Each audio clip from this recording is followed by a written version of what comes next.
नमस्कार दोस्तों, आज की वीडियो में हम बात करने जा रहे हैं उत्तर प्रदेश के सहारनपुर ज़िले के टॉप 5 दबंग राजनेता के बारे में।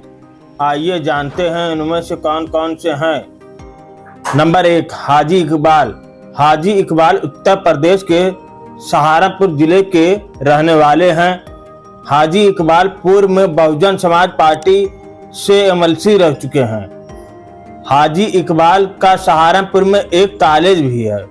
लखीमपुर खीरी, गोरखपुर और सीतापुर के चीनी मिलों के डायरेक्टर भी हैं। इतना ही नहीं, हाजी इकबाल के तार खनन माफियाओं से भी जुड़े हुए हैं और वह खुद खनन माफिया हैं। इसके अलावा हाजी इकबाल पर लकड़ी तस्करी, अवैध खनन, भूमि कब्जाने, लोगों को डराने धमकाने जैसे आरोप में कई मुकदमे दर्ज हैं। उनकी दबंग नेताओं में गिनती होती है। नंबर 2, नदीम उर्फ बुल्लू सांडा। नदीम उर्फ बुल्लू सांडा मूल रूप से सहारनपुर के निवासी हैं। उनके पिता भी पूर्व में बदमाश रहे हैं। फरवरी 2015 में बिल्लू ने एक चौकीदार की हत्या की। 6 लाख की सुपारी लेकर मंडी कोतवाली के निवासी इफ्तिखार का कत्ल किया। जून 2015 में खजूर कला गांव निवासी अहमद की हत्या कर दी। लिहाजा पुलिस ने पकड़ा। 17 महीनों तो बिल्लू जेल में रहा। किसी ने बेल नहीं कराई। ऐसा कहा जाता है कि बिल्लू की जब किसी ने जमानत नहीं दी तो वह खुद ही जनवरी 2017 के दिन फरार हो गया। लेकिन एक जानकारी ये भी है कि कुतुबशेर पुलिस ने मुठभेड़ के बाद सफदलपुर तिराहे के पास से सदर हवालात में बिल्लू को रखा और यहां से वो फरार हो गया। इसके साथ साथ 4 अन्य कैदी भी इसके साथ फरार हो गए थे। सहारनपुर के मंडी कोतवाली के 62 फुटा रोड निवासी नदीम उर्फ बुल्लू सांडा पर 3 हत्याओं सहित लूट, डकैती और रंगदारी मांगने के 16 मामले दर्ज हैं। दोस्तों, वीडियो में आगे बढ़ने से पहले वीडियो को लाइक, चैनल को सब्सक्राइब कर लें। नंबर 3, इमरान मसूद। इमरान मसूद ने सहारनपुर के गंगोह में जिस परिवार में जन्म लिया वे इलाके का एक प्रभावशाली परिवार रहा है। ये परिवार इमरान के दादा काजी मसूद के नाम से अपनी धाक रखता था। परिवार को गंगोह घराना भी कहा जाता है। इलाके का यह इकलौता मुस्लिम राजनीतिक घराना था और इमरान के चाचा काजी रशीद मसूद ने दशकों तक इस परिवार की सियासत को अपने नाम से आगे बढ़ाया। इमरान मसूद ने लोकल पॉलिटिक्स से अपनी राजनीति का आगाज किया। वर्ष 2006 में वो सहारनपुर नगर पालिका के चेयरमैन बने। इसके बाद वर्ष 2007 के विधानसभा चुनाव में इमरान मसूद ने समाजवादी पार्टी से टिकट मांगा, लेकिन उन्हें टिकट नहीं दिया गया।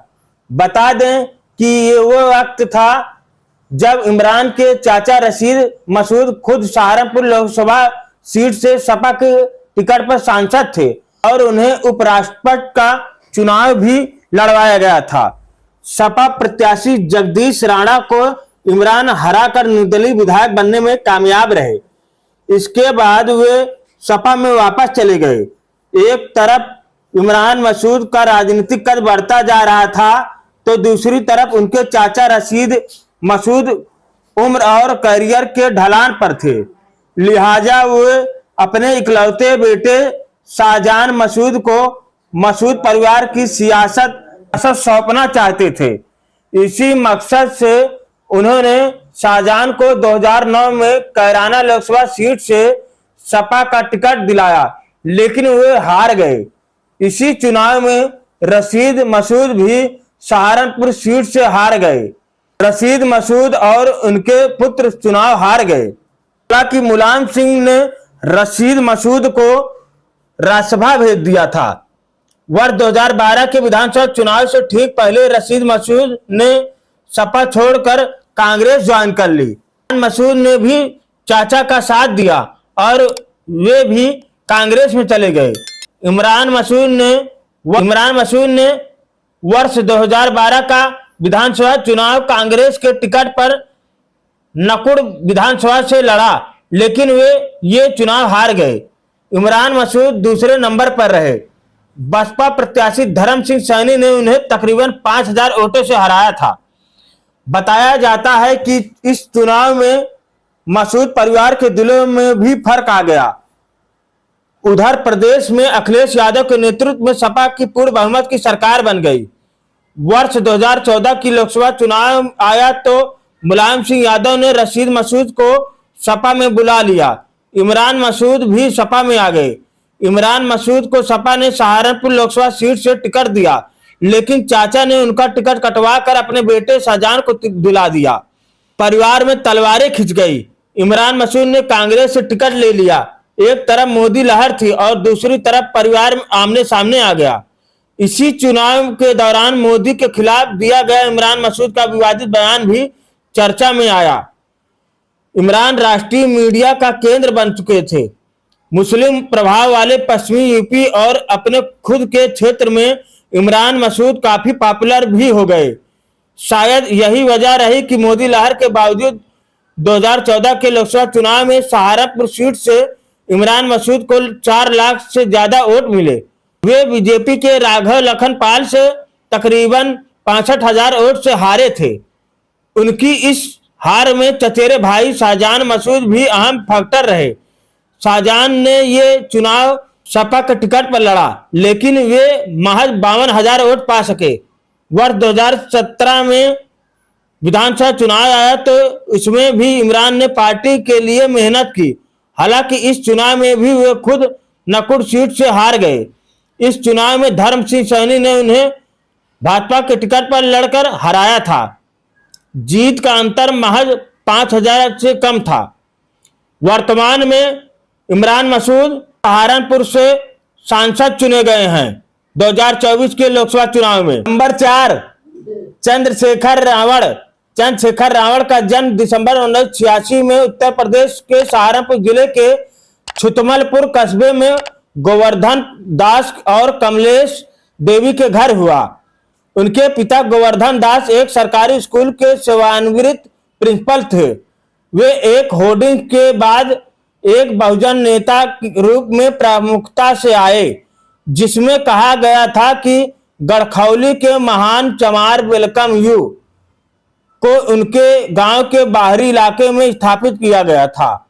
उन्होंने सतीश कुमार और विनय रतन सिंह के साथ 2014 में भीम आर्मी की स्थापना की, जो एक संगठन है भारत में शिक्षा के माध्यम से दलितों की मुक्ति के लिए काम करता है। यह पश्चिमी उत्तर प्रदेश में दलितों के लिए मुफ्त स्कूल चलाता है। 2019 में उन्होंने मूल रूप से वाराणसी से चुनाव लड़ने की योजना बनाई, लेकिन बाद में सपा बसपा गठबंधन को समर्थन देने का निर्वाचन क्षेत्र में दलित वोट बंटवारे को रोकने के अपने प्रस्ताव को वापस ले लिया। उन्होंने अपना करियर भीम आर्मी के नेता के रूप में शुरू किया, जो उत्तर प्रदेश में स्थित एक संगठन है, लेकिन बाद में उन्होंने चुनावी राजनीति में भाग लेने के लिए आजाद समाज पार्टी का गठन किया। पप्पू यादव के नेतृत्व वाली पार्टी ने 2020 के बिहार विधानसभा चुनाव में राष्ट्रीय जनतांत्रिक गठबंधन और संयुक्त प्रगतिशील गठबंधन के अलावा एक अलग मोर्चा बनाने के लिए जन अधिकार पार्टी का नेतृत्व किया।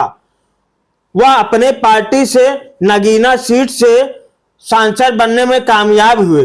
चंद्रशेखर रावण अपने अंदाज के कारण हमेशा सुर्खियों में रहते हैं। नंबर 5, विनोद शर्मा सहारनपुर जिले का रहने वाला है। विनोद शर्मा को भू माफिया के तौर पर जाना जाता है। उस पर दर्ज मामले सुर्खियों में रहे हैं। आपराधिक गतिविधियों में लिप्त रहकर उसने अकूत संपत्ति अर्जित की। इस संपत्ति को बचाने और अपना रसूख कायम रखने के लिए वह सफेद पोशों के संपर्क में खूब रहा। राजनीतिक लोगों को अपने घर पर भी बुलाता रहा है।